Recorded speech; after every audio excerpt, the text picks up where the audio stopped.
Poems on Grief, published by Alien Buddha Press. Publisher asked me to make a video reading some poems, so here we go.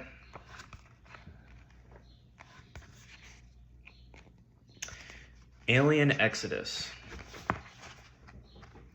As a child, I'd stand in a field in a yellow uniform, plucking dandelions from the grass to smush petals between my fingers and stain my skin to be the same color as the shirt I wore.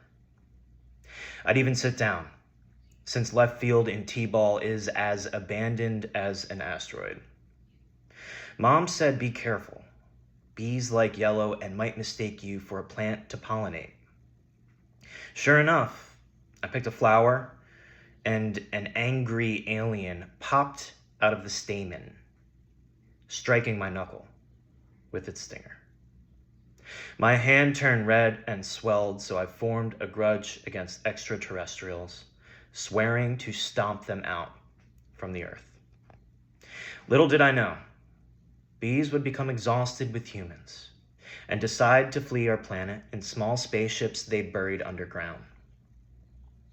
The last bee I saw was years later, the week my mother died.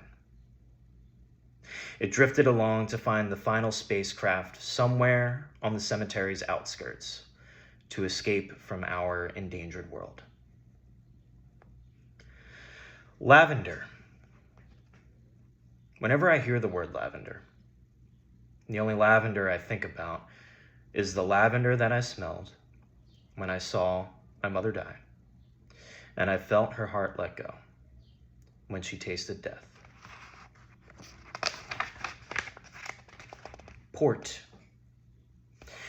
The people in white coats called the hole in your chest a port, and I imagined the chemotherapy as Spanish galleons invading you, setting anchor inside your body, opening hatches to shoot cannons at your cellular structures, and setting fire to your skin.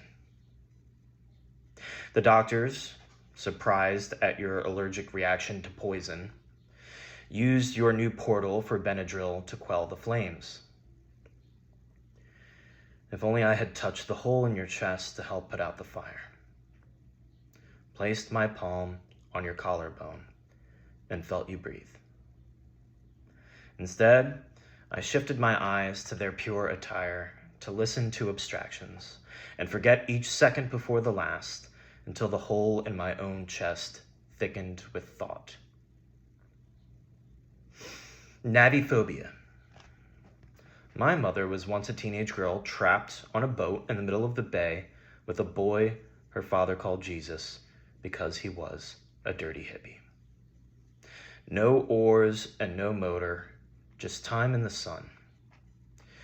I don't know how she reached land, but when she did, she decided to stay forever. Not long after, Jesus got shot in the leg while breaking into a junkyard, so she left him and met my father. My mother was a perfect swimmer, but she never set foot on water again. The death of the Delaware. We cannot calculate water since liquid's movement prohibits understanding. A river contains images in multitudes of mysteries. No one can know a river. The Delaware River reflects more than the sky. On its banks, new trees sprout among abandoned factories. Our grandmothers could walk across the river in the winter. No longer. Now winter's warmth swallows frost. If we could travel over ice still, we would see elaborate alien colors. Taste trickling. Oil spilled on hardened water. Corrosive chemicals mar the river's genes. We cannot calculate water because humans inherit trauma. How we are born with grief. Halo Nest. Along the reluctant blue of Camden's Cooper River, there's a hospital that's a modest monolith, adorned with a stone statue, once cracked by an earthquake, now sealed and standing stoic, on top of which a spotted hawk nests amid the Virgin Mother's halo, beyond the sixth-floor window where my own mother fights the fire spreading through her stomach. Though she sits unfazed by the word cancer. She sits as still as the gray tomb of Whitman below us in the hillside.